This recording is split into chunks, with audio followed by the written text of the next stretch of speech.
Well, gentlemen, this episode of the show is going to be different from any other we've had before. Really? Why do you say that? Well, there's a couple of reasons. First, we aren't really going to have any Star Wars conversation in this episode. Okay, that's definitely a first. What's the other reason? Well, I feel like we can't ignore what happened at the Oscars last night. We need to have a serious discussion about what happened. It's not going to be joking around or poking fun. Okay, yeah, this is going to be pretty different. Yeah, but don't worry about it. We'll have some MoonKnight and some Halo conversation to help lighten the mood. Yeah. Thank you for listening. This is Tatooine Sons. It's true. All of it. What is the name of the Porg on the Millennium Falcon? Force is strong in my family. What do you think his name is? It's a big moment. I am a Jedi, like my father before me. Maybe Turbis? Do or do not. There is no try. Turbis? Pablo, if you're listening to this live stream, that Porg's name is now Turbis. It's a good Star Wars name. We're not done yet. These guys recorded an awesome podcast called Tatooine Sons. Everybody listen to that. I was sitting there the whole time like, dang, I'm sucking this. And I was over there like, man, this is one of the best years I've ever had. So if you're listening to this, we have a competition in the house during the Oscars to see who's going to get most of the awards correctly. And for the first time in history, Sam and Nathan tied. Nathan usually runs away with it. I do. Oh, yeah. Yeah. So but I technically, we broke the tiebreaker with me getting the best director and best picture category. You got There we more go. significant categories. He did get more significant categories. Welcome to Tatooine Sons, a pop culture podcast, the only fan podcast to name a canon Star Wars creature and to be endorsed by Ryan Johnson. We believe that pop culture is the mythology of this generation, that there is a story. It is written on our souls, and that all of these myths speak to that story, and that is why we are going to talk about all that craziness at the Oscars, and then the first episode of Halo, and give a preview of MoonKnight. I am David. I am the dad. Hi, Dad. Hello, gentlemen. And I am honored to be joined every week by my two amazing sons. Samuel, you're talking about... Yeah, well, we're going to catch you up to speed for the next Marvel show releasing tomorrow. Tomorrow. I wish that was true for our recording. Yeah, it's Friday. It's Monday night when we record, but of course you're listening to this on Tuesday. Yes. So yeah, it's tomorrow for that. What about you, BB Nate? Well, Halo is out, and I have some thoughts on it. That's ominous. It is. Yeah. You, Dad? Well, I've already mentioned it a couple times, but the Oscars, they were a huge night for Dune. Ooh. But that dust up between Will Smith and Chris Rock offers an important dad moment that I can't pass up. I know you watch that and you're like, oh, it's ripe for the picking. Well, and it felt like it's more had to be addressed It than does. anything else. It really does. Thank you for listening to this show. If this is the first time that you're listening to this show, we welcome you. I promise you that this episode is going to be different than what we normally do on this show. You can always go back and find some of those episodes, but we're going to have a lot of fun while we do it as well. Please follow the show on whatever social media you're listening to us on. Well, no, that you don't listen to it. Well, you can. You can listen to us. I clicked on like the Facebook one time and You it can kept listen playing. to it I on didn't know Facebook. that. No, the It was whole cool. episodes Yeah, are on that's Facebook awesome. now. Yeah. So you can listen directly on Facebook, but you can also follow the show on your podcast app, Spotify, Apple, whatever you listen to us on. There's like 947 podcast apps in the app stores. I swear there is. For you listen to it, whichever one you're listening to it on, please follow or subscribe, whichever your thing is. Thank you for our sponsors. Our sponsors are the Heroes Journal. If you didn't listen to last Friday's interview episode with Nick and Kyle, where they talk about the Heroes Journal and the history of it, I encourage you to check it out. They are awesome. That's more of an amazing conversation than it is an ad for them. So have a lot of fun with that. This coming Friday, we're going to have the incomparable Kelly Knox. And she is an amazing Star Wars and Marvel author. And you can always count on her on Twitter to have some amazing, like Hall of Fame level dad jokes when it comes to Star Wars and things. Even though she's not a dad. But I can't wait to interview her. We're going to be talking about her new book that's coming out in just a few weeks called Be More Kenobi. Life lessons and wisdom from Obi-Wan Kenobi. I'm excited. Great about character that. to choose. I'm really honestly very pumped about having her on the show. But let's stop talking about what we're going to talk about. Let's talk about what we're talking about. There we go. Got Good it job. right. We were on the fence a little bit about watching the Oscars this year, but our love for movies and our hope that Dune might win big caused us to go ahead and give it a shot. And then Chris Rock made a joke, and the whole show took a really weird turn. Hokey religions and ancient weapons are no match for a good blaster at your side, kid.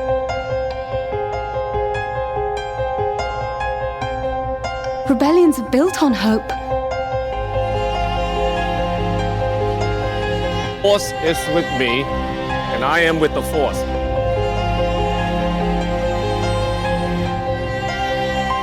If you live long enough, you see the same eyes in different people.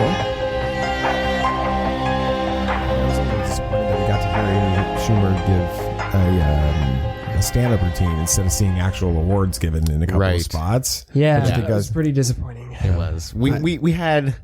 That's one of the, honestly, the expectations over the hosts were the worst. Exactly. And that's kind of where we were like, do we really want to watch it this year or not? And so we just decided we'll just go with it. And then they had the whole, what was it?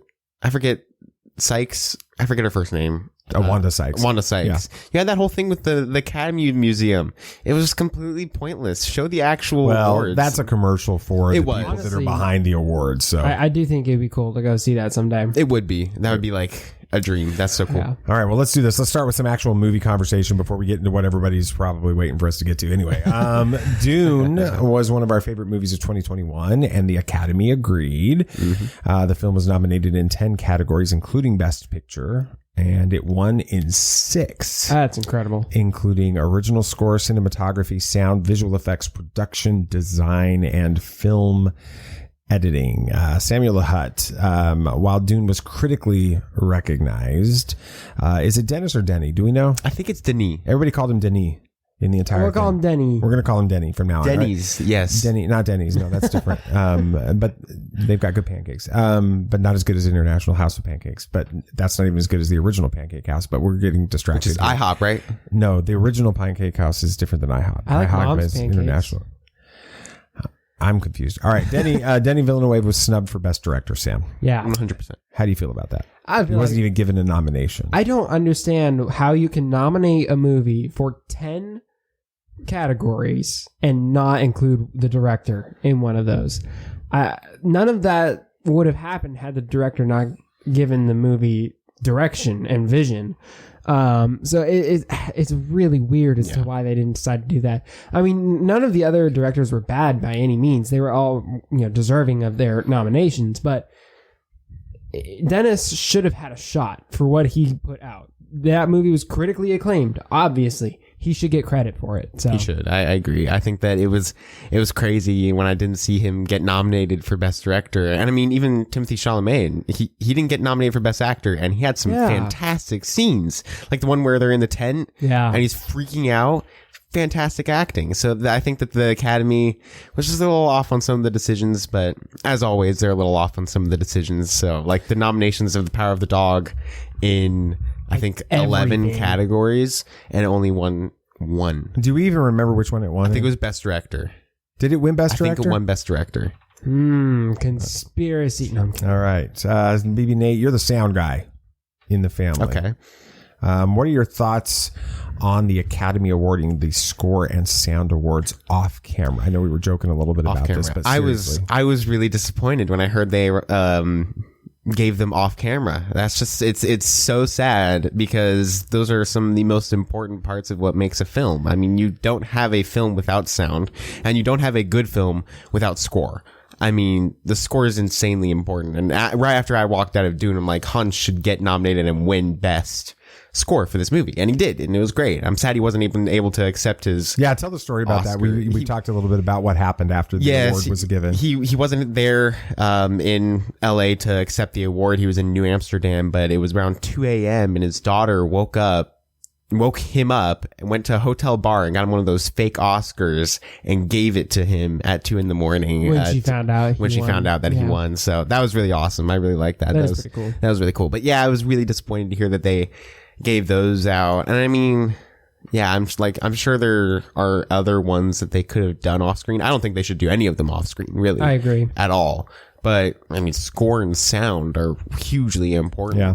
I mean, these people work just as hard as any of the other people who get the awards. It's just as important to them as any award. So putting them like on the back burner is kind of messed up. I mean, they deserve the support and they deserve their time to be able to accept it. So it's not a cool move for some mediocre comedy. Yeah, and mediocre is I mean, generous. we were going to talk about the Chris Rock joke a little bit later, but there was a meme. I think we saw it on the way home from dinner tonight, or one of us mentioned it. One of you guys did. Yeah, about Amy Schumer. What was it exactly? Babylon Bee. Oh, okay. It was like Amy Schumer terrified to learn that you can now be slapped for bad jokes. For bad jokes, right? Yeah, that's funny.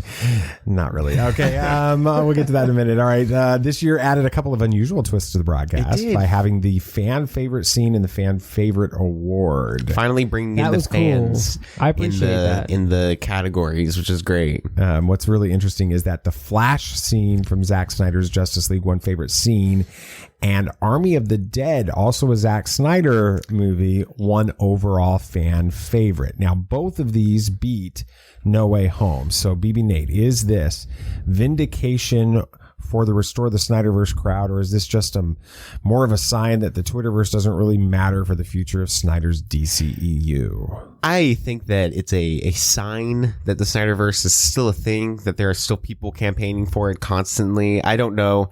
I mean, without the Twitter campaigns, without all of that, we would have never gotten the Snyder Cut. So it's always important. And I mean, those people with those Twitter hashtags spend their money to have banners flown over the Dolby Theater in LA during the Oscars do Restore the Snyderverse stuff. They had whole banners and stuff flying over the Dolby Theater during it for it. So I think that it's a sign that we're not giving up yet, and I don't think we ever will, if I'm going to be honest, because just there are a lot of people that are really passionate. But Zack Snyder's going to be 112 years old. Right. Henry Cavill will be in a nursing home, an assisted living facility, and you'll still have the Restore the Snyderverse campaign going.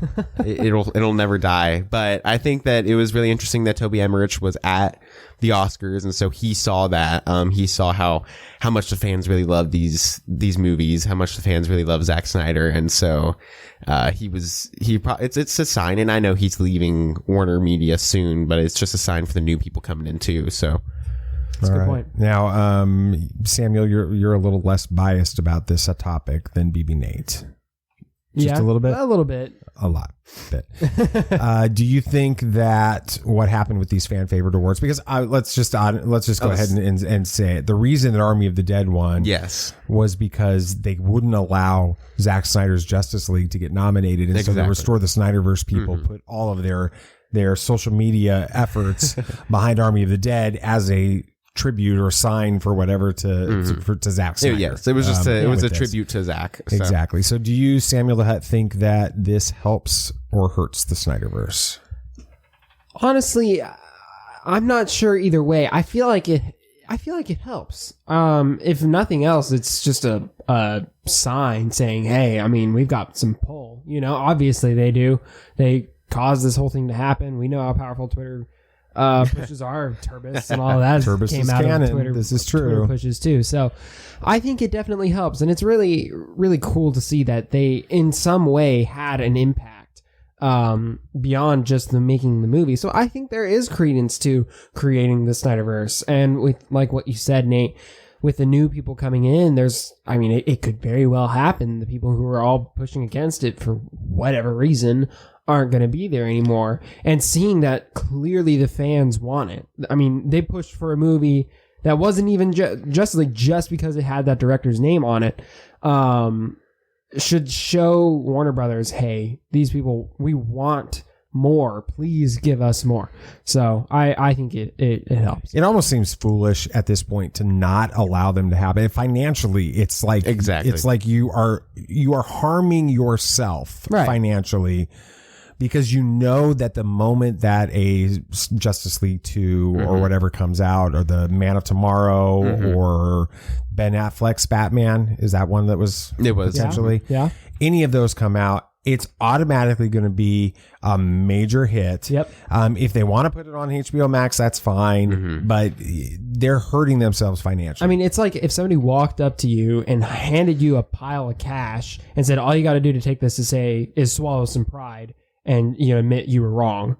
Why would you not take the pile of money? I think that's why the new people coming in is really going to help, because they have no skin in the game. They can just make their mark so early on making this happen that they can change the whole company. All we can hope for is they just give Zach the green light and say, have at it, All right. Well, obviously, the moment everyone is really talking about, you can't scroll through social media in any way without seeing about 47 memes about this. I know, happened. They just keep coming. They do.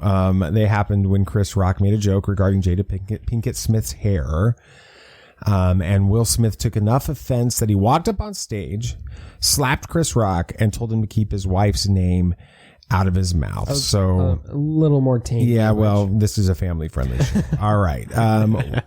Both of you guys, whoever wants to go first, just take it. Was Chris Rock's joke deserving of Will Smith's outrage? Outrage? Yes. Okay. If we're...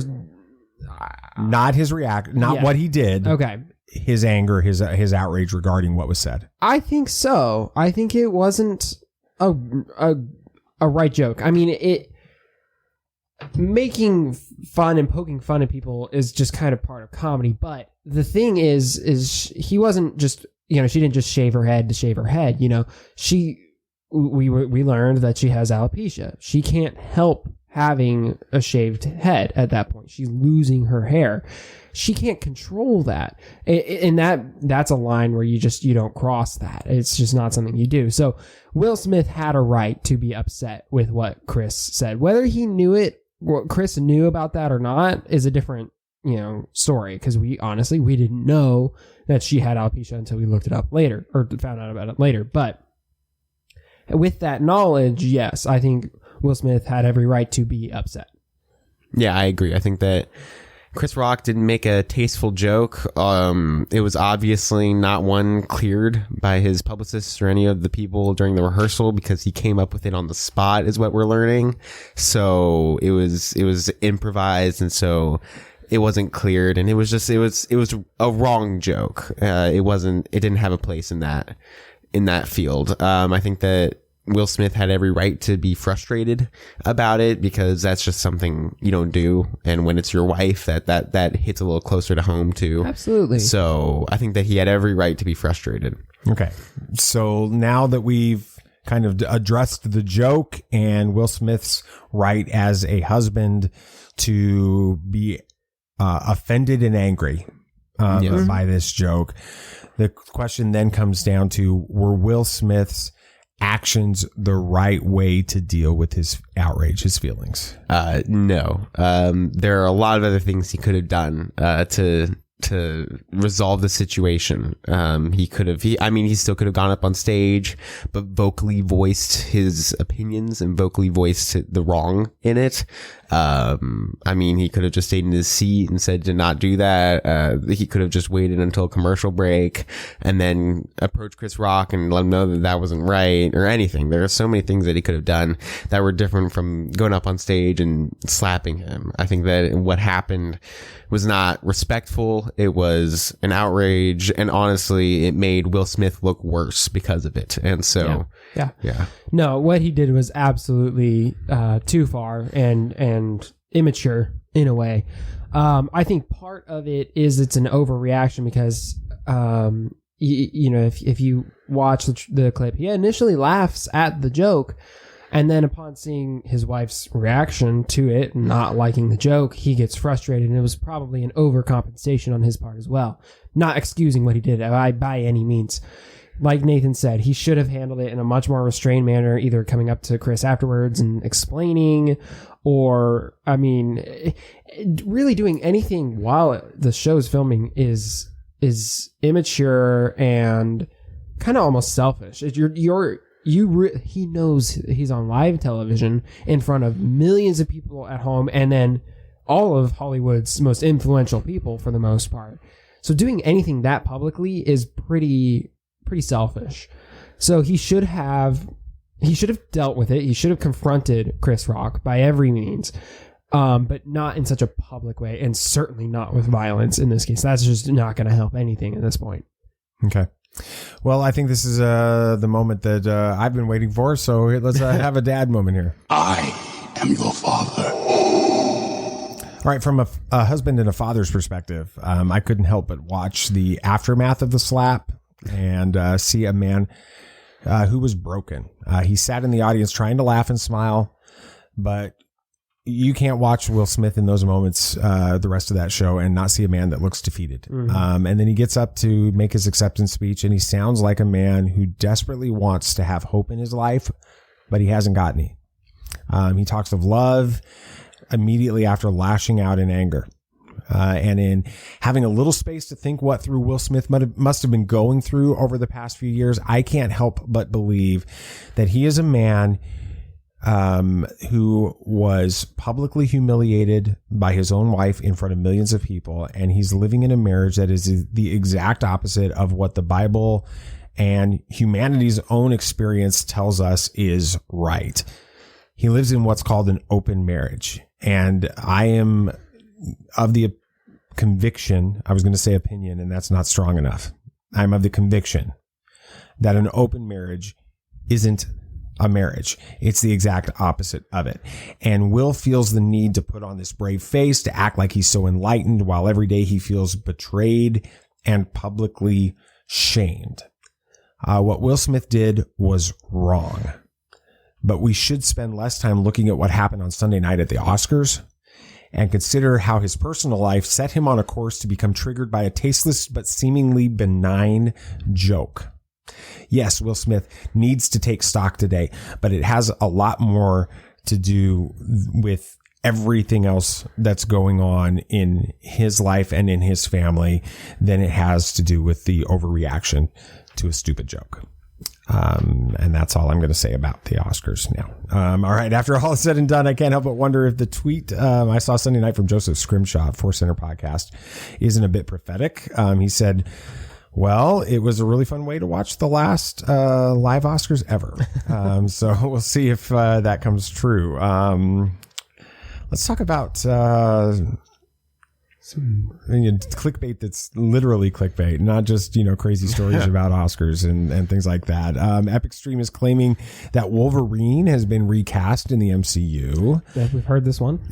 There's another Mandalorian spin-off secretly in production. Really? And Marvel doesn't want you to see the Thor Love and Thunder trailer. Oh, they don't? No, that's all next on Bad News. This is not going to go the way you think.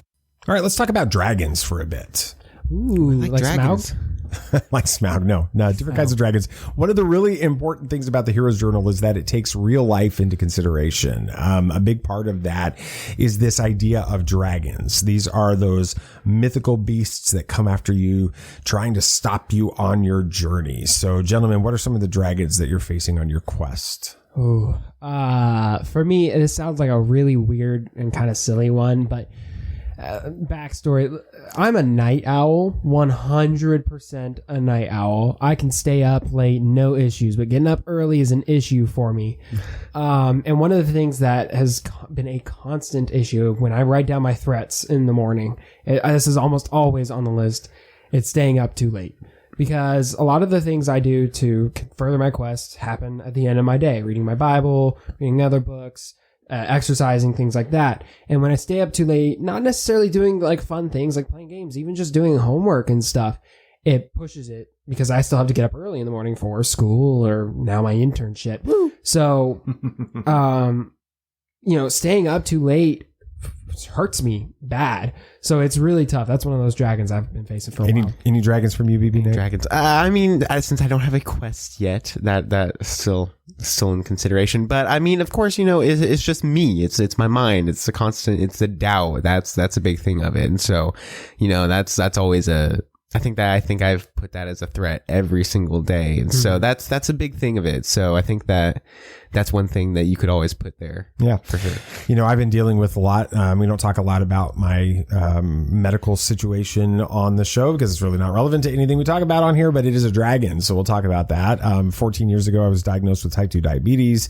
I weighed 245 pounds. I was much bigger and much unhealthier. And I have fought diabetes for 14 years without having to take insulin. And then last week, the doctor and I had a meeting and the doctor said, it's time. So that was really discouraging for me. It really kind of has been messing with my head ever since I walked out of the doctor's office. And then, of course, just even having to give yourself a shot was like freaking me out for a while. I'm over it now, but it's not that big a deal. But just having to be on insulin now has really bothered me. And then in the midst of all of this, I get my birthday present. I get my monitor. My giant super 30-inch ultra wide monitor. We're even looking at it right now and using it for the recording. It's awesome. But I was getting it all set up on Saturday afternoon and really excited about everything. And then our podcast mixing board died. In the process of all of this. And I'm super frustrated even right now as we're recording this because I still haven't gotten the sound where I wanted. I'm having problems. We're having static on our headphones. All of these little things are going on and these dragons are driving me nuts. And I'm really honestly, since Friday, I haven't even touched my journal with it. And that bothers me with it. So what do you guys, what are ways that we can come together and help each other when it comes to these dragons that we're facing? I mean, always just, it's such a simple thing, but like talking to each other about it. And even just like a quick question like, hey, how you doing with X, whatever your insert dragon here. Can be a huge help. Just hey, how you doing? And an honest response. Say, hey, I'm just not doing great today or whatever. Just a little bit of encouragement helps. Just having somebody run that race in a way with you is a massive help. Yeah, that's a cliche answer, but it's the right one. And sometimes the cliche ones can be the most truthful because it's, everybody uses them and it's what works. So yeah, just making sure you check up on people and not, just check up to check up and then leaving it at that. Make sure you're there to listen instead of just check a box. Yeah. It's really interesting to me how something as simple as a daily productivity journal that's based on stories that we love can cause us, can provide a conversation starter about these types of things that we can even hear on this. I mean, it is about a journal, but the journal has what triggers this idea of these are things we're trying to do and accomplish. And we need to have, each other. And so it's easier to slay dragons when you're in a fellowship, like Frodo and Sam and Merry and Pippin, all of them. We want to invite you as listeners to join our little fellowship. You can go to theheroesjournal.co. Excuse me, I'm going to do that all over again. theheroesjournal.co/pages/Tatooine Sons. Hyphen Sons. No, not hyphen Sons. They've taken that out. I have my request. So it's just Tatooine Sons. Yeah. So theheroesjournal.co/pages/Tatooine Sons. Just find the link in the show notes and join us on our quest. Download your free copy of the first act and join our fellowship. Be sure to check out that episode we did last week with Nick and Kyle so you can learn a little bit more about this. And again, we'd love for you to join us on this journey. Well, you want the bad news or the really bad news? All right. Headline 1, Secret Mandalorian spinoff may already be in production.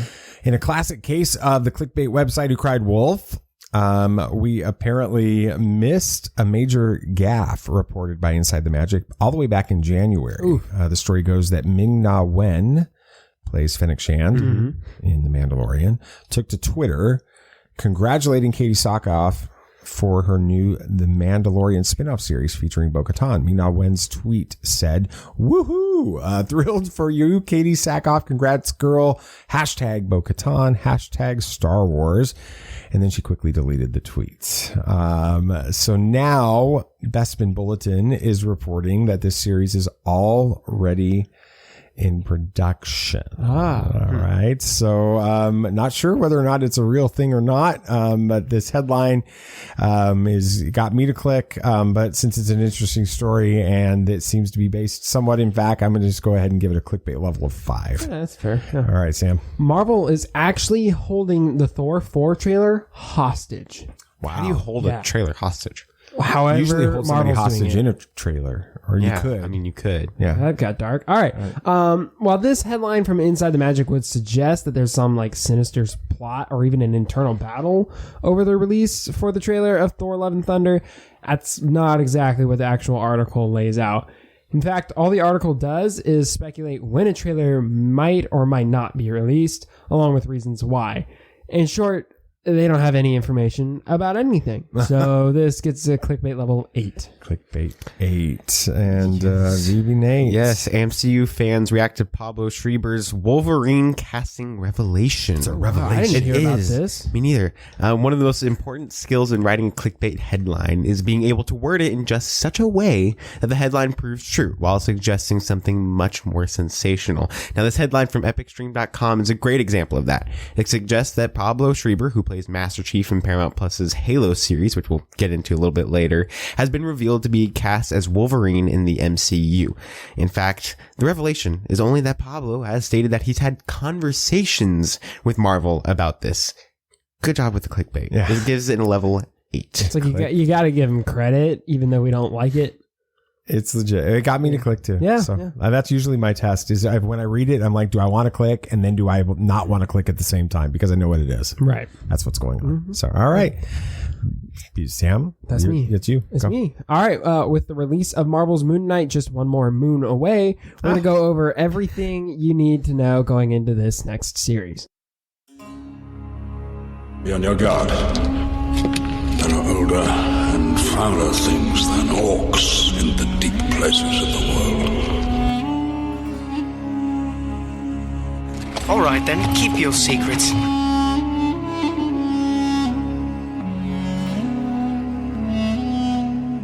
You're coming to us. Is as the footsteps of steps.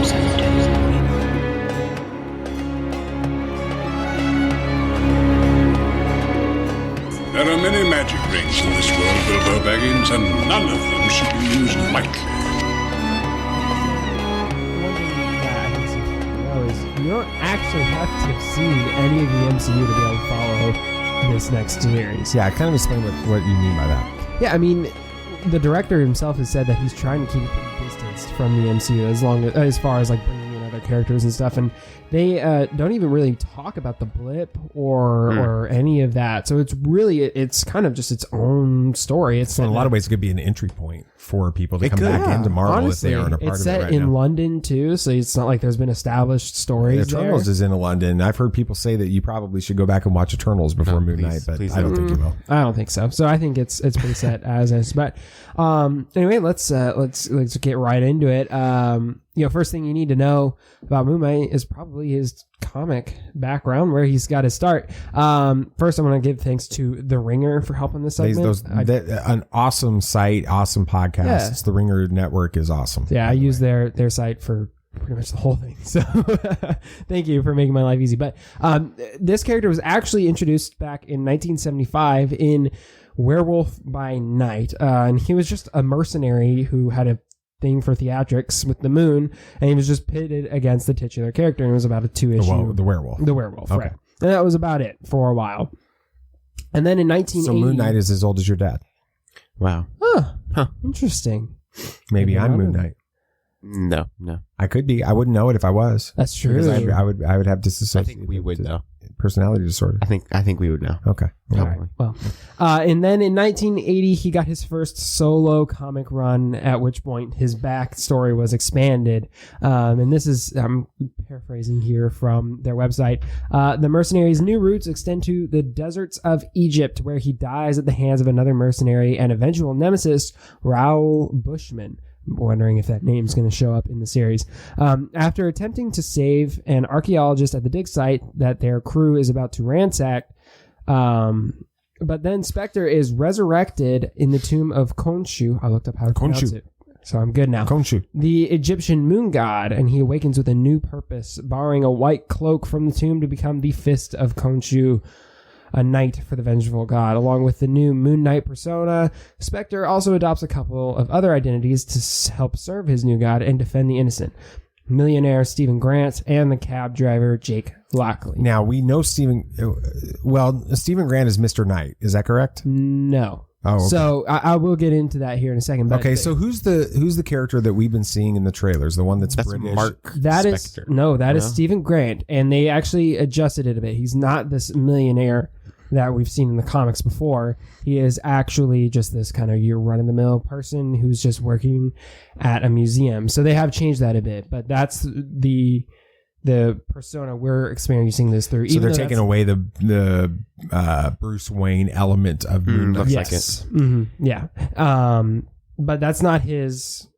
Well, we'll get into that in a bit. But just based off of a little, we kind of covered his comic storyline a pretty good bit. But then, what's interesting is eventually he didn't start off with dissociative identity disorder. Later on, his character morphed into one suffering from that.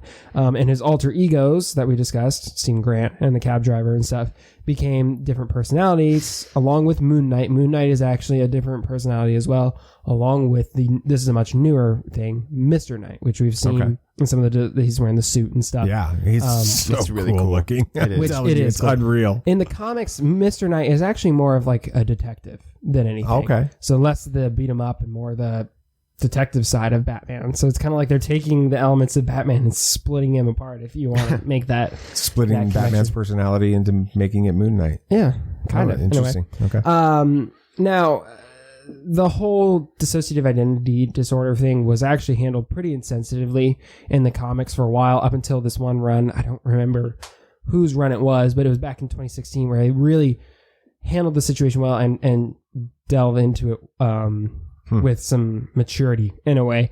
Which is just another kind of example of how, as mental illness has moved from being sort of just, this really like cliche stereotypical thing back in the 70s and the 80s and even the 90s, it's become, as mental illness has become more understood and more discussed, more talked about, it's become more important to start dealing with it in a much more sophisticated and nuanced way instead of this just, it's even a challenge in the Batman comics to some extent with Arkham Asylum and all of this. They've had to deal with mental illness that way as well with it.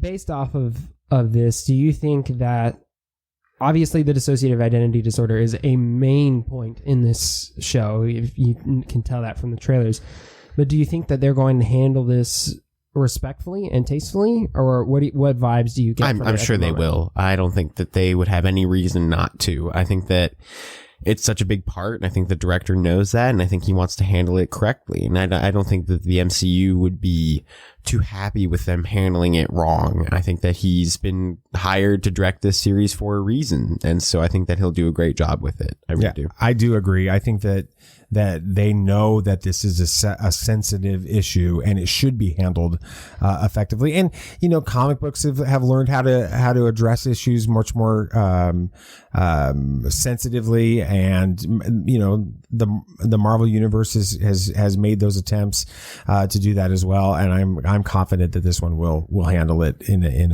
a fairly effective way. Some people will be frustrated with certain aspects of it, and there may be reason behind that because it's so hard to navigate these things, but in the end I think that they'll handle it well. Yeah. And then I'm not sure if this will come into play at all in this series, but it was revealed in earlier comics that Mark grew up in a Jewish home, and after his parents were killed by a longtime family friend and rabbi who turned out to actually be a Nazi serial killer of Jews. And at this point, it's so crazy. I know we talked about this back when the trailer came out, as we talked about this. Yeah. But this is the event that caused a Mark's dissociative identity disorder to start. So we don't know if that's going to be the case in this series. We do know that the director has confirmed that he is Jewish. Mark Spector is Jewish, so they might go there with it. But to figure, I'll just put it in there because hey, what if it shows up in the series? But it is definitely It's an a interesting different origin story. Mm-hmm. Yeah, definitely. Now, we kind of touched on this a little bit in the last segment, but there are a few differences to the comics, as there is with any MCU adaptation. Now, this series is staying fairly true to the character as a whole, but we're going to be experiencing it a little bit differently. One difference is that one of his identities, like we said, Stephen Grant, is not the eccentric millionaire. He's just a museum attendant, and we're going to be watching the series through Stephen's eyes as he learns about all his other personalities and what they've been up to. So Stephen is your point of view character. Yes. And then you'll get Mr. Knight, you'll get Mark Spector eventually, hopefully. You'll get Moon Knight, obviously, through this, and we'll be watching this story unfold through Stephen Grant's perspective. That's interesting. Yeah, and it's kind of important to have the everyman character in a story.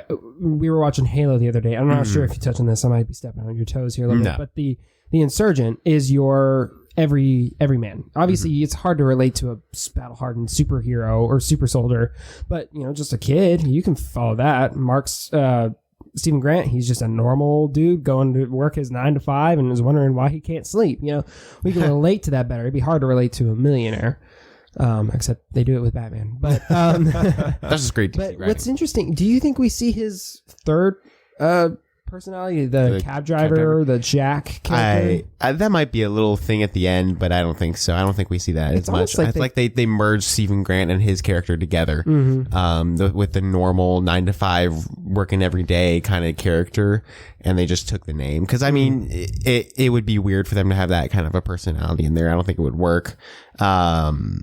It'd be kind of fun just to see it pop up once in a while. Yeah. Like if, like he's in the Easter mirror egg. and he's one of the mirrors has a cabbie talking in a New York accent or something. Yep. Yeah. Now we like we said, we have to remember though that that's not his real identity or his original identity. I don't know how you say that, but his actual identity is Mark Spector, which we've seen in a few of the trailers. He's in like The Man in the Mirror or whatever. So that's important to remember. Now, I feel like I should sing. No, please don't. No.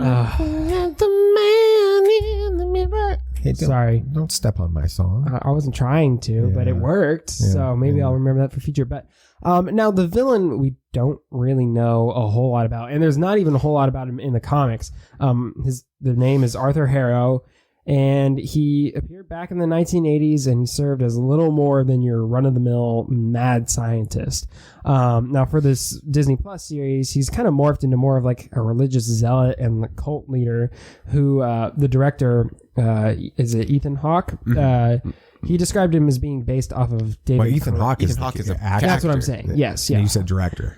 Oh, I'm sorry. Yeah, he's the actor. Yeah. The actor who plays Arthur Harrow has described him as being based off of David Koresh. Yeah, the Branch Davidian cult. We talked about this at the trailer with it. I think that we're going to see that character actually merges with 2 or 3 other villains from the Moon Knight universe and becomes this sun god worshipping, like a villain or opposite of Moon Knight with it. That's a character in the comics. I think that's what we're going to see with it. So.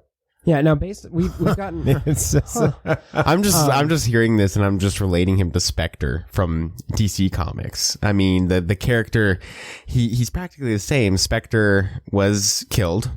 The main character was killed, and he was eventually chosen by God to be his spirit of vengeance, and was resurrected and was put on the earth to exact judgment on those who deserved it. And I'm like, so it's like a supernatural Punisher in the DC world. Yes, but a lot cooler. Spectre's awesome. He also quotes Bible verses all the time too. It's really awesome. I love Spectre. He's really cool. But yeah, it's practically the same person. Just this one deals with an Egyptian god, and the other one deals with the real God.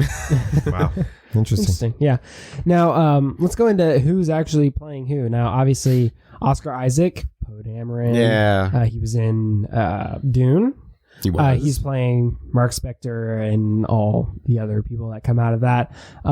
Ethan Hawke, we discussed, is the antagonist, Arthur Harrow. And then the Egyptian Palestinian actor May Kalamaui is Layla. Oh man, I should have screened these names. I'm glad I didn't get this part. I can't pronounce it, so we'll have to wait for the show to come out. Yeah, she's an archaeologist and adventurer from Spectre's past. Now, this was actually a character in the comics, but with under a different name. I think it was like Meredith or something like that.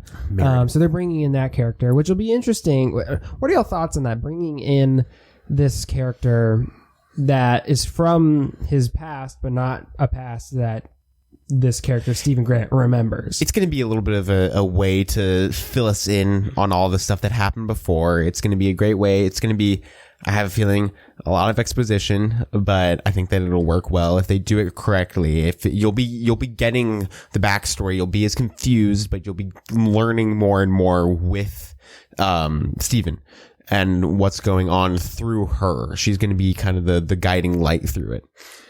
I like the idea, and I don't think we'll have as much exposition. What I think we'll get is the beginning of exposition that turns into flashbacks, and so we'll see Mark Spector as this this partner or whatever to the Layla El Fowley. I want to pronounce it correctly and I can't. And we'll see some of their exploits together as Stephen is learning about these things through his interactions with her. So I think that'll be a fun way of getting the backstory. I think you're right. That's what the point of it is. But I don't think you'll have a lot of conversation. I think you'll have a lot of flashbacks with that. So do you guys ultimately think it's a good idea to go through the eyes of Stephen Grant for this storyline? I do. It's somebody we can relate to. And so that makes it easier. Like you said, it's something we can understand, and we can feel as confused and as worried and everything with what's going on. I mean, you'd be freaked out too if you came home, wake up every morning wondering where you are. And so he's freaked out by it. He's chaining himself to the bed. He's putting sand around his bedpost so that he knows if he walked over it. I mean, it's crazy. So yeah, I mean, so we can understand and be as kind of insane as he is. Yeah, I'm looking forward to seeing it from that perspective. I think it'll be a fresh new way of doing it versus a linear story that starts off and we just keep seeing these things happen. You pick up in the middle of the story, you get confused along with Stephen Grant. You get answers as Stephen Grant is getting those answers. And as he's being surprised, you're being surprised. As he's being scared, you're being scared. I think that's going to be a lot of fun. Yeah. And then lastly, F. Murray Abraham is the voice of the Egyptian god Khonshu. I hadn't heard of him. I'm trying to remember the things that he's been in, but he's a pretty big actor, and he's been in some science fiction stuff. I think that he was actually in some Star Trek, like Star Trek: The Undiscovered Country or something like that. Yeah, I looked it up. I hadn't seen anything he'd been in, but I did think I saw a couple of Star Trek titles. He looks familiar, but when I was looking at all the movies, I couldn't figure out like where I would have seen him. So it is interesting, but I'll be curious to see what his voice is as this Egyptian god. But yeah, well, Moon Knight is set to release on Disney Plus tomorrow. Yay! And it promises to be something different than anything we've gotten in the MCU before. Be sure to tune in and then listen to our next episode of the podcast where we share our thoughts on it. Very nice. Excited about that. Yes. Is it time for some movie moments? I think so. It seems like the early reactions to Morbius are confirming why this film is delayed. Yikes. And the Batman was dethroned at the box office. Not surprised. Yeah, but man, that deleted Joker suit that they released, that's all next on Movie Moments. At last we will reveal ourselves to the Jedi. At last we will have revenge. We're going to the movies again this Thursday for the Thursday preview. Yes, for Morbius. We're going to see it. We are, yes. I'm excited to go to a movie. Yeah, I'm excited to go to the movie theater. The way you phrase that. Yes. It is about a dangerously ill man with a rare blood disorder and determined to save others suffering his same fate. Dr. Morbius attempts a desperate gamble. What at first appears to be a radical success, a darkness inside him is unleashed and transforms this healer into a hunter. Whoa. Wow.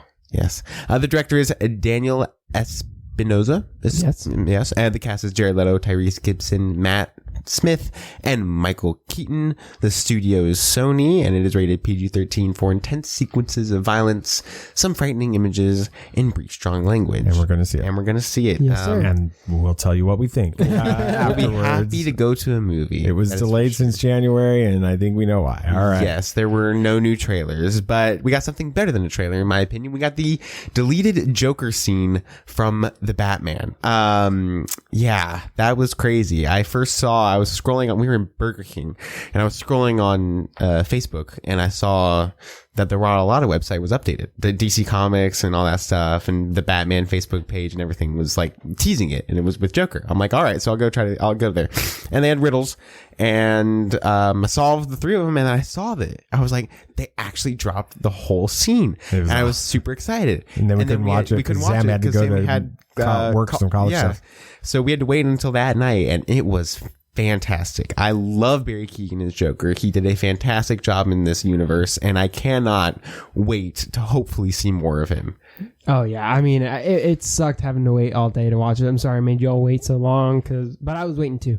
But it was so worth it. I mean, he from the opening line, I was sold with Joker saying it's getting close to our anniversary, isn't it, or something like that. Mm-hmm. That's something we haven't gotten with any of the other Jokers before because they haven't been around long enough to get to an anniversary. Yes, and that's one of the key elements of Joker and Batman's relationship, and we haven't ever had that until now.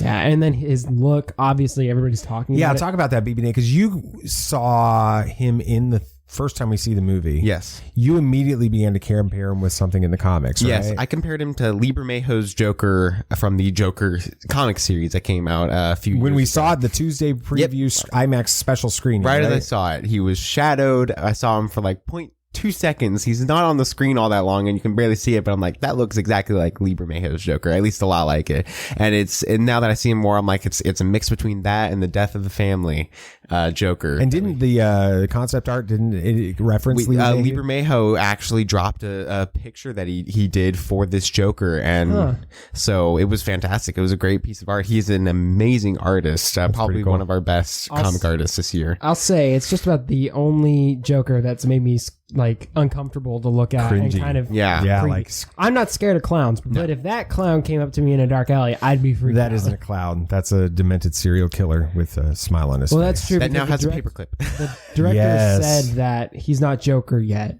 so he's got to adopt that clown persona later. Oh, he's not working on fully Joker. Yes, but for box office results this weekend, the Batman has been dethroned by The Lost City with a good take of 31 million. That's pretty good. Pretty good. 34 million worldwide. The Batman's still strong, not surprising, with 20 million domestic and 672 million worldwide overall intake. And then this one, a bit of a shocker. I didn't even know it was coming out. I didn't even know they had a trailer for it, but it was RRR, Triple R. I don't know how it's a Indian film, right? It is a comedy, action, adventure, heist film, I think. Is it like a Bollywood? It is. I think it is, yeah. Really strange, but it came away with 9.5 million. It was the third highest domestic this week, and that's its only take. Yeah, that was its only take. So, kudos. Right. Great job, y'all. That was impressive. Why don't we keep this going? Yes. Nate, your segment's next. Go. Yes, Halo is finally out, and as 3 guys who know next to nothing about the universe,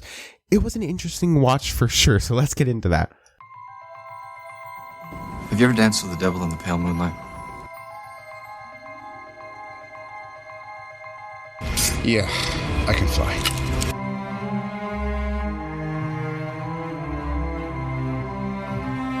I'm here to fight for truth and justice in the American way. The people in this room, which one is A, wearing a spangly outfit, and B, not of use? There's only one God, man. And I'm pretty sure he doesn't dress like that. Batman has no limits.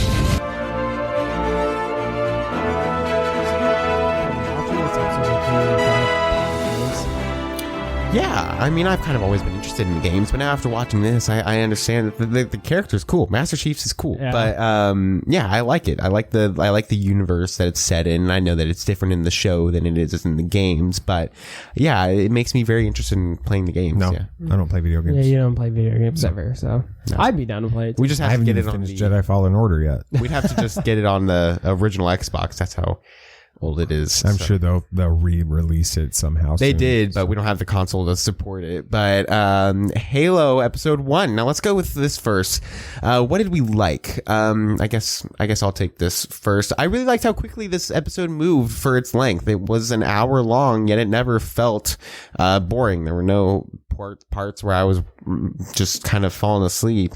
It never dragged, and it kept me entertained, and it made me excited for the rest of the season. Very excited. So what did y'all like in this episode? I mean, first off, I thought it was kind of cool whenever they would show the heads-up display for Master Chief, because I'm not familiar enough with the games, but I'm familiar enough with video games in general, and his HUD was exactly like what you would see in a video game, which was cool. I liked it. The little mini map, all of that. The ammo count, everything. Yeah, I mean, it was just like as if you were watching the game, which I think is a cool touch. Also, from what I've seen of Master Chief, they nailed his look. I mean, he looks like you rip him straight out of the video game, so that was cool. But you're right, Nathan. When I heard that the episode length was an hour, I was a little worried that it would be drawn out with some exposition. It moved from beginning to end. I thought it was great. And from some of the trailers, I was a little nervous about the effects, the visual effects. But upon watching it, it didn't feel like they held up cheesy at all. No, it was really good for a TV show. It was really well done effects. I mean, no Mandalorian, but you're dealing with a smaller budget. It was still really good. Yeah. I really liked the fact that they drop you into the middle of this universe and this story, and they don't have any setup. You have to figure out what's going on all throughout this episode. I didn't know for the entire episode who were the good guys, who were the bad guys, who you think are the good guys and the bad guys. You're finding out that they're not. And you're trying to figure it all out from the beginning. There is so much more just from what we saw in the trailer, and so much we saw in our reaction to the trailer when we talked about it and kind of the backstory of Halo that I know is coming. But they didn't go in there and try to force all of that into this first episode to try to set this all up. All I knew is that the farther we went into this episode, the more invested I was into what was happening in this story. And that's what I appreciated about it. Exactly. I agree. Now let's get into this. I'm not sure if this is going to be too much of a subject, but what did y'all not like? Honestly, I wasn't a huge fan of Dr. Halsey's character. I thought she was a little annoying and just kind of one-dimensional throughout the whole episode, and kind of just was... She just felt really off, in my opinion. I feel like that could change. That also, though, yes, sure. that could very well change, and then it could also just be a product of the writing more than anything. I know that she's a great actress. We saw her in Designated Survivor, and she did great in that. So, oh yeah, she was the wife, and she was in Truman Show. She was in Truman Show. She did great in Truman Show as well. Oh yeah, yeah, that's a great movie. But what did y'all like? Not like, if anything, really. I mean, based off of what little knowledge I have, and honestly, this is kind of a credit to you. Your thoughts are patterned off of who you spend time with. I've my friend Tristan, he was huge into the Halo games, so he already knows more, and I've caught up a few things from him, and some of my friends at college are familiar with Halo as well, so I pick up a few things from that, and it's already, what little I've learned, influeed my thought process, which is kind of interesting. But just little things such as that weird kid leader of the Covenant. That's completely new. Could work. No problem with it. It's just weird.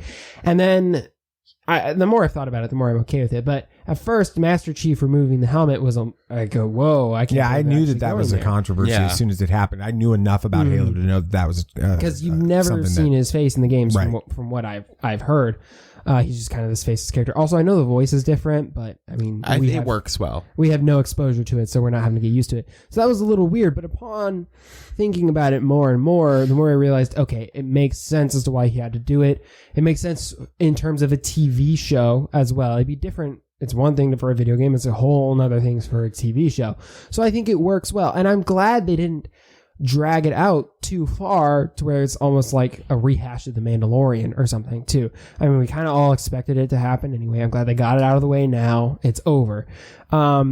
But I think, overall, it was a really solid episode. I thought it was a lot of fun. Mm-hmm. Yeah, only thing I didn't really like was there were so many characters in the opening scenes, and that was such a busy series of scenes. There were a lot of characters in there. They all had really, really strong accents, and there was so much noise going on that it was really hard. It was a little hard to understand what they were saying, and I think that was really hard for me to get into the story at the beginning because I was struggling to understand what was happening in the conversations with it.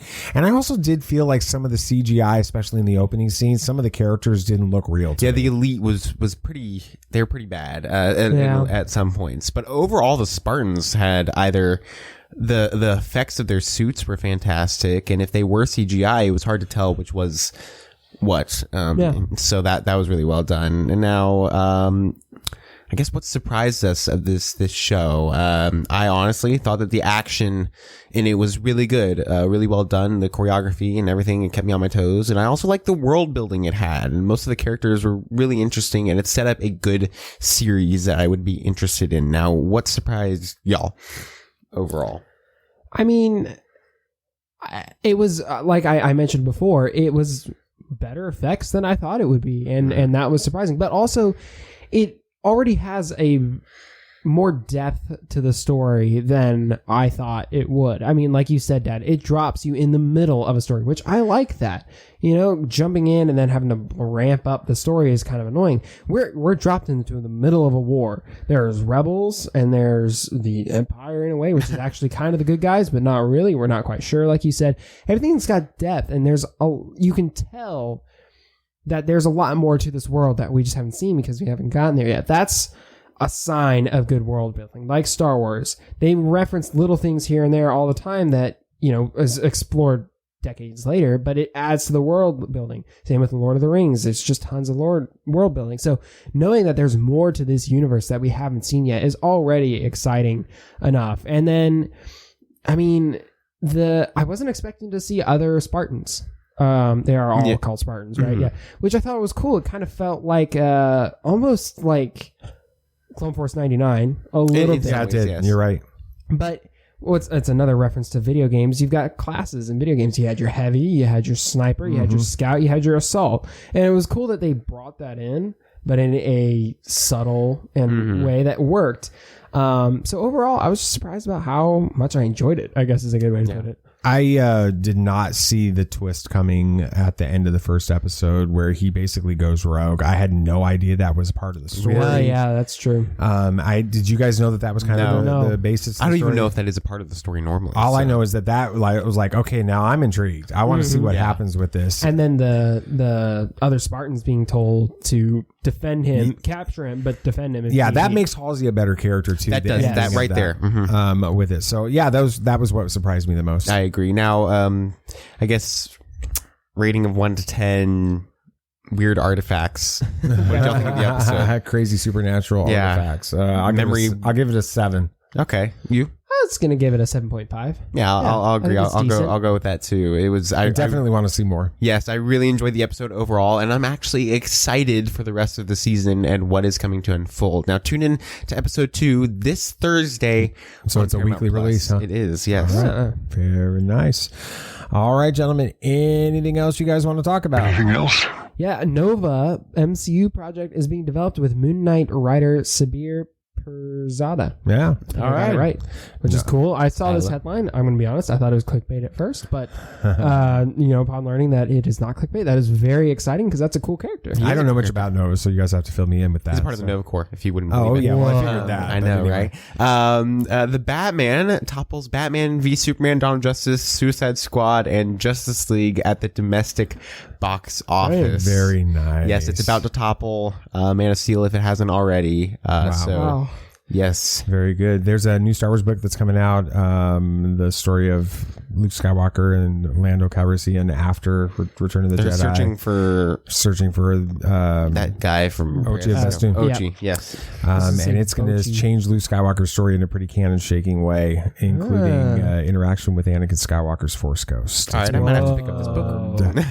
Okay, that's cool. Dad, you're just like, all right, I'm getting this. And exposure to Exegol, which we kind of expected to happen, where he connects with Anakin's ghost, though, is on Tython, season 2 Mandalorian, where Baby Yoda does his Force time. Interesting. So we should be getting some Mandalorian content from that. All right. Thank you guys so much for listening. Friday's episode, Kelly Knox, Be More Kenobi. You're going to want to check her out. She's hilarious. I can't wait to hear her thoughts on how to live life with the wisdom and class and humor of Obi-Wan Kenobi. He does have class. He does. With that, thank you again to our amazing sponsors, the Heroes Journal. Check out that link in the show tunes where you can... Tunes? The show tunes. Did I just say that? Yes, you did. Show notes. The Oscars got to you. I was the West Side Story thing from last night. Tonight. All right, Sadie. Show notes. There we go. That's it. And try not to use your mic anymore. I was trying to get you to stop singing. It worked last did both times. All right. Check out our Patreon page. We'd love for you to do that. There's a link for it in the show notes, not show tunes, the show notes as well. I'm just going to end this thing show right now. Show tunes include notes, though. Thank you for listening to Tatooine Sons, a pop culture podcast. If you had a good time listening, it would be awesome if you could share this with your friends. Yeah, and of course, the show, it's only a small part of the Tatooine Sons world. So if you liked us that much, go ahead and like us on Facebook. Please. And join our Facebook discussion group. That would be awesome. Got lots of great memes and articles being shared there and cool people. And then follow us on Twitter to get in on all of the action. And you can keep up to date with everything we've got going on over there at TatooineSons.com. That's right. Don't forget to follow the show on your favorite podcast app so you don't miss our next episode or any episode. And then give us a review. We haven't gotten a review in a long time, so give us some reviews. Sad. If you're listening to this and you aren't giving us a review, our feelings are getting hurt and we need some ego stroking. So please do that. It would be awesome. Apple Podcasts, Spotify, wherever. That'd be awesome. Anything else you guys want to say? May the Force be with you. May the Force be with you. May the Force be with you, always. This party's over. I like that Wookiee. Don't get technical with me. Join, please. Yep, yep.